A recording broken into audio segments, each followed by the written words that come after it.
There has been a lot of talk and, a bit of complaining lately about the changes in patch 0.3.1, specifically when it comes to the nerfing of high-end juicing of maps with your tablets, and just kind of the way that mechanic works now, that they've changed it so that you can use your tablets on every map. So for those of you who somehow stumbled across a Path of Exile video and have no idea what I'm talking about, the way this used to work is that you had these towers, all of these towers that you had to go find, and then you would take the tablets that you have that applied things to maps, and you would put those in the tower, and then everything within the radius of that tower would be affected by the tablets that you put in, and the tablet would be consumed. And the meta strategy for juicing your maps, trying to just get the maximum amount of currency out of everything, was to find towers that were close together. You could find like 3 that were just like in really close proximity, and then you juice them with the effects that you want. You would get a bunch of maps all in one little place that had just crazy amounts of things that would add to your maps. With 0.3.1, they made it so that you can actually put tablets on every map that you go into.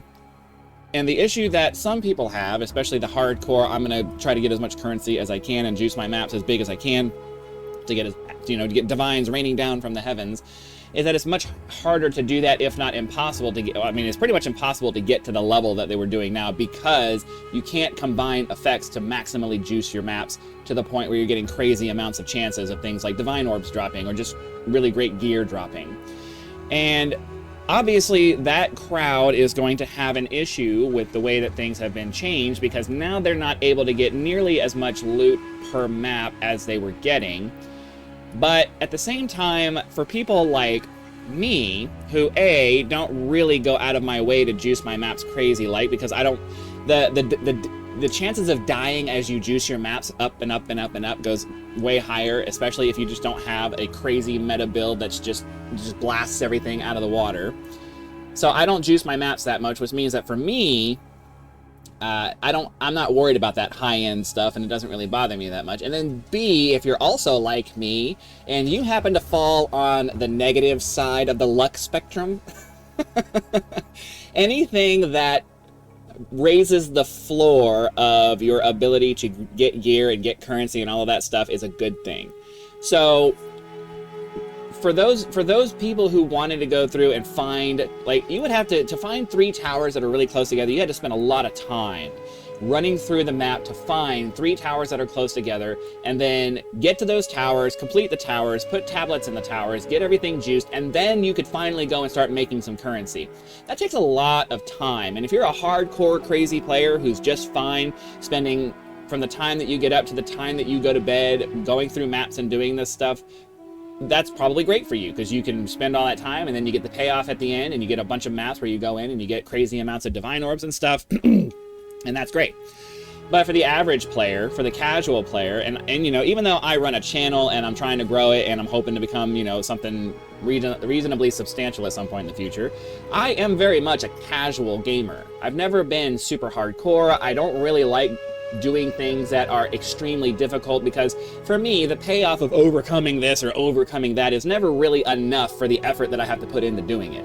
So I try to always find like a happy medium of, all right, well, I'm willing to put in this much effort and to get this much reward back. And that generally tends to be somewhere in the middle of the road. It's just how it is. So for those people who are in my side of the spectrum, where most of the time, like, there's a lot of people when they're going through the campaign for the first time that find all kinds of awesome gear, and they're finding currency drops all over the place, and blah, blah, blah, blah, blah. And those people are talking about gear drops are just fine, blah, blah, blah. And then the developers wonder why there's a lot of people complaining about why currency and gear and all that stuff is just such a pain in the ass to deal with. Because people like me, I showed you a video when I completed the campaign this first time out through the Third Edict, that I had like, 15 runes by the end of my playthrough with 3 different characters in maps. And it's just, some of us just get unlucky. I am consistently unlucky with a lot of things in my life, but especially when it comes to video games. It feels like I have to work 2 or 3 times harder than what other people make it seem like they're able to go through. So for me, 0.3.1 is a massive upgrade to the mapping system, because now, rather than having to spend crazy amounts of time like, what I'm trying to say is that you would already have to spend a crazy amount of time just finding the towers and stuff like that. But for somebody like me who seems to have chronic bad luck, I would have to spend that amount of time, and I'd still get less out of that than what other people seem to get. Okay, now obviously that's anecdotal, and you know there's no numbers behind that. But I'm just telling you, for me, since I've started playing Path of Exile 2. The drop rates that other people seem to be experiencing, that's not the experience that I've had from the beginning. Every single league, I'm having to struggle for currency. I'm having to struggle for currency the entire time. I always feel like I just never have what I need to do what I need to do. This league, however, and especially, well, yeah, I want to say, especially since they've updated 0.3.1 to make it so that the tablets are applicable per map now, I have found that for me, even with the bad luck that I tend to have with currency and drops and all of that stuff, I'm actually getting currency, because now you look at my stash here, this is the first time ever in either Path of Exile 1 or Path of Exile 2 that I've had upwards of 20 divine orbs. I have never had this much currency. And I have I have all of these characters. Let me go back out here. I have 1, 2, 3, 4, 5. I have 6 characters, and each of them, I've spent at least 1 divine orb on each piece of gear that they're wearing. Some of them I've spent 2 or 3 divine orbs, which means I've made probably upwards of, 60 plus divine orbs over the course of this league overall. But a lot of that was just after they updated the maps. Like the 20 divine orbs that I have now is I've gotten most of that from the updates and the maps here. So yes, I understand that a lot of people are going to be upset that if you were the kind of person who really wanted to invest in this game and put a lot of time and effort into juicing your maps and get crazy amounts of currency, and you get some kind of sense of self-worth out of that, which, to be honest, that's a different discussion. I think you should find something else to do with your life if that's where you're getting your self-worth. But for those of you who that's your mindset, you want to dive in, you want to maximize your profit potential and all of that stuff, and this change has brought the ceiling down on you, obviously you're going to be mad.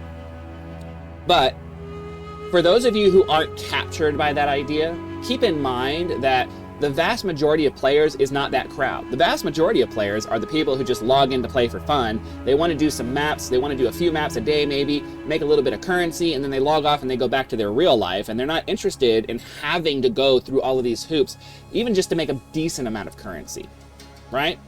So there's always 2 sides to every coin, and yes, anytime you bring the ceiling down, that's going to make people mad. But at the same time, this patch also brought the floor up, and there's a lot more people who are benefiting from the floor being brought up than those who are being negatively affected by the ceiling being brought down.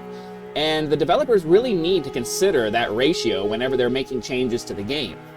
The changes need to be, how are you going to benefit the most people and upset the least number of people, while still maintaining the integrity of your game. Obviously, they can't just do like every other game does and just make the game super easy because that's what the most people want. Like, there does have to be a standard. If they want this game to be a great game, it can't just be everything is easy mode. There does need to be some friction and pushback and some challenges to overcome. But at the same time, when a large portion of the player base feels like they're just not getting anything out of the time that they're putting in, and time is our most valuable resource. It just, of all the things that we have, you can look at money, and money is the thing that you care about, but realistically, you can always make more money. You never get your time back. And time is, for everybody, whether you're a billionaire or a bum on the street, time is the most valuable resource that each of us has. And you want to be spending your time doing something that's important to you, and as little of it doing a bunch of bullshit that you don't want to be doing. And that's just the way that most people, I want to say most people think, even if they don't realize that's how they're thinking. So if I'm going to invest my time into a game, I want to feel like the time I'm putting in is worth the time I'm putting in. And if I have bad luck, like a lot of people seem to have in this game, having something that raises the floor, even if that means bringing the ceiling down some, is a good thing, and that's a good thing for most people, and it makes the game more rewarding, and that's why we play. You play video games because you want to spend your time on something that makes you feel like you're being rewarded for the effort, the time and effort that you're putting in. So, for those of you who are upset by the ceiling being brought down with the stuff, I'm sorry that this is happening to you, But you'll find ways to make do and to make your currency and to do those things. You'll work around it just like you guys always do. And for the rest of us who are actually benefiting from this lifting of the floor and are actually starting to finally make some currency and actually starting to be able to put some builds together that work because we have the gear to make it happen, we're having a much better experience now because we're not having to script and scrape and, you know, figure out how the hell, like spending chaos orbs on things when now I finally have divines to actually buy some decent gear. And that's a good thing. So that's all I wanted to say. Thanks for watching. Be sure to hit the like button, subscribe to help us reach our first 10,000 subscribers. You can also join as a member for early access to videos, among other perks, or you can leave YouTube's version of a tip with the thanks button. I also have PayPal and Patreon links for those of you who prefer to go that route. So again, thanks for watching, and I'll see you for the next one.